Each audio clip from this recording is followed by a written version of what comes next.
ये आपके सामान्य जानकारी हो सकती है, या फिर अपन कह सकते हैं कि डायरेक्टली जो इम्पैक्ट डाल सकता है पंचायती राज संस्थाओं का ग्रामीण विकास के अंदर क्या क्या भूमिका हो सकती है, जो अपने स्टार्टिंग के अंदर एज इट जो टॉपिक लिखा हुआ है वहां से। अब इसके इर्द गिर्द अगर और कोई चीज अपन ढूंढना चाहे तो कौन कौन से क्वेश्चन बन सकते हैं। देखिए पंचायती राज यहाँ से जो है वो बेसिकली आर्थिक समीक्षा से उठाया हुआ सारा का सारा मैटर है, क्योंकि आर्थिक समीक्षा से ही क्वेश्चन बनने की ज्यादा संभावना है, इस वजह से ज्यादा इंपॉर्टेंट यही हो जाता है। देखिए सबसे पहले आता है पंचायती राज। आप सभी को पता है कि राजस्थान के अंदर भारत का पहला राज्य जो है वो राजस्थान ही था, जहां पर पंचायती राज की नींव रखी गई थी। उस समय जो है वो भारत के पहले प्रधानमंत्री जो आपके पंडित जवाहरलाल नेहरू जी थे, उनके द्वारा नागौर के अंदर, नागौर जो राजस्थान का ही एक जिला है, वहां पर एक गाँव पड़ता है बगदरी, उस गाँव से जो है वो पंचायती राज की नींव रखी गई थी, पहली बार रखी गई थी, जो आप सभी को पता है कि 2 अक्टूबर 1959 को यह नींव रखी गई थी। जगह कौन सी है, तो बगदरी जो है वो एक गांव आता है, बगदरी, जो कि कहां पर आता है, आपके नागौर के अंदर जो है वो ये एक गांव आता है। तो राजस्थान के नागौर जिले के बगदरी गांव जो है, इस गांव से 2 अक्टूबर 1959 के दिन जो है वो देश के पहले प्रधानमंत्री पंडित जवाहरलाल नेहरू के द्वारा पंचायती राज की नींव रखी जाती है। क्योंकि यहां पर आपको पंचायती राज के बारे में सारी जानकारी नहीं लेनी है, सामान्य जानकारी आपको लेनी है। उसके बाद में चूंकि यह क्या था, 1959 के अंदर एक प्रकार से अपन कह सकते हैं गैर संवैधानिक, या फिर गैर संवैधानिक का मतलब है कि संविधान के अंदर इसका कहीं उल्लेख नहीं था, बिना संविधान यानी कि संविधान के हटकर जो है वह पंचायती राज संस्था की स्थापना की गई थी नागौर में। उसके बाद में राजस्थान के अंदर आया था, फिर राजस्थान से आंध्र प्रदेश, महाराष्ट्र, उत्तर प्रदेश, फिर ये फैलता गया। बात आती है 1992 की। 1992 के अंदर पहली बार जो है वह इसको एक प्रकार से संवैधानिक दर्जा देने के लिए पंचायती राज के लिए एक अधिनियम लाया जाता है। वो 1992 का आता है, जो पास हुआ कि जब लागू होता है तो वह तारीख आती है 24 अप्रैल 1993 की। कौन सी तारीख आती है, 24 अप्रैल 1993 की वह तारीख आती है जिस दिन भारत के अंदर पंचायती राज संस्थाओं को क्या मिल जाता है, संवैधानिक दर्जा मिल जाता है। यही कारण है कि हम 24 अप्रैल के दिन पंचायती राज दिवस भी मनाते हैं। लेकिन राजस्थान के अंदर यह लागू नहीं होता है। राजस्थान के अंदर ये जो लागू होता है यह 23 अप्रैल, ध्यान देना ये डेट पूछी जा सकती है, 23 अप्रैल 1994।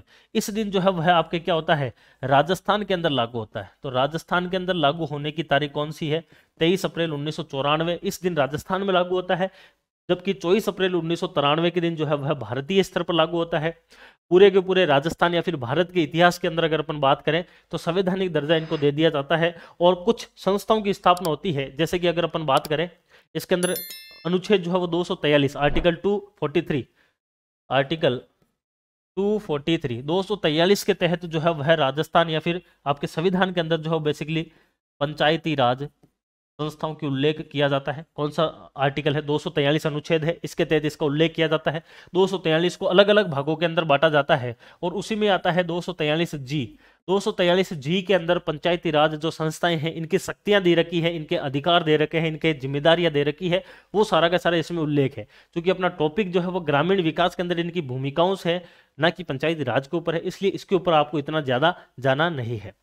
उसके बाद में आगे बात करें तो राजस्थान के अंदर पंचायती राज के लिए पहली बार एक अधिनियम लाया जाता है, जो कि 1953 में लाया गया था, और उसके बाद में इसको 1994 के अंदर संशोधित करके पंचायती राज नियम एक 1996 में भी आता है, इनको लागू किया जाता है।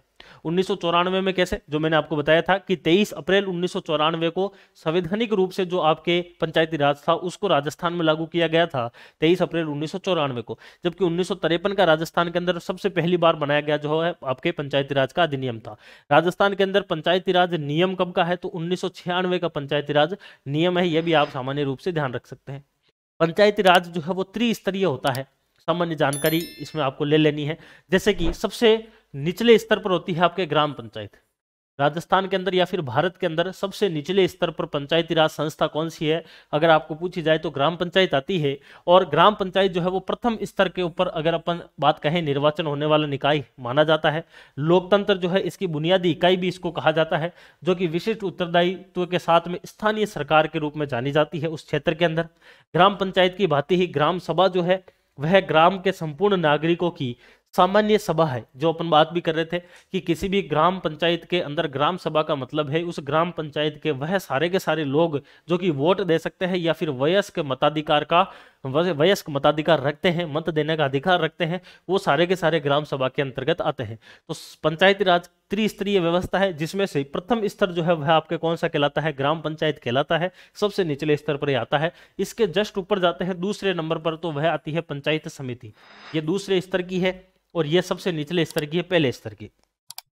पंचायत समिति जो है यह बेसिकली पंचायत समिति एक स्थानीय निकाय है यह भी। और इसकी जब अपन बात करें तो आप सभी को पता है कि सबसे नीचे कौन होती है, ग्राम पंचायत, और सबसे ऊपर कौन सी होती है, जिला परिषद, बीच में कौन सी होती है, पंचायत समिति होती है। तो पंचायत समिति जो है यह बेसिकली ग्राम पंचायत और आपके जो जिला परिषद है इन दोनों के बीच में जो है वह आपके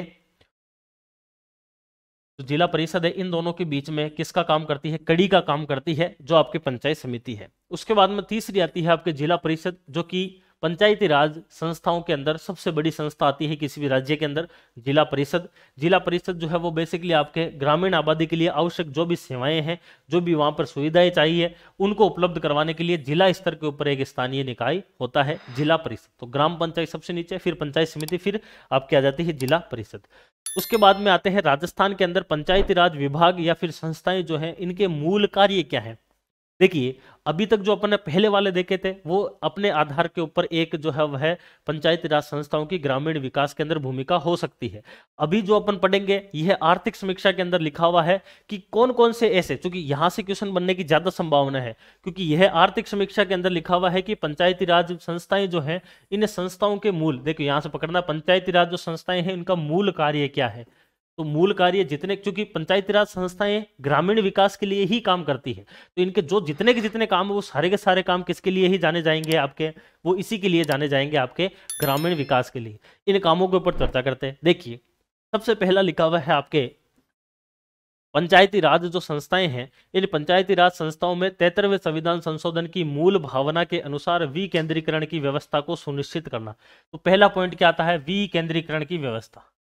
क्योंकि ये डायरेक्टली ग्रामीण विकास को इफेक्ट नहीं करती है, लेकिन ये इनडायरेक्टली करती है, क्योंकि ग्रामीण क्षेत्र के यानी कि बिल्कुल लोकल लेवल के ऊपर भारत के अंदर जो है वो लोकतंत्र की अनुभूति अगर लेनी है तो वो पंचायती राज संस्थाओं के माध्यम से ही मिल सकती है। तो 73वां संविधान संशोधन जब आया था तो उसके द्वारा राजस्थान के अंदर या फिर भारत के अंदर विकेंद्रीकरण, जो आपके एक प्रकार से राजनीतिक हस्तक्षेप हो रहा था, उसको विकेंद्रीकृत करने के लिए, डिसेंट्रलाइजेशन करने के लिए सबसे बड़ी आपके जो योगदान है वो किसका माना जाता है, पंचायती राज संस्थाओं का। ये पहला आता है।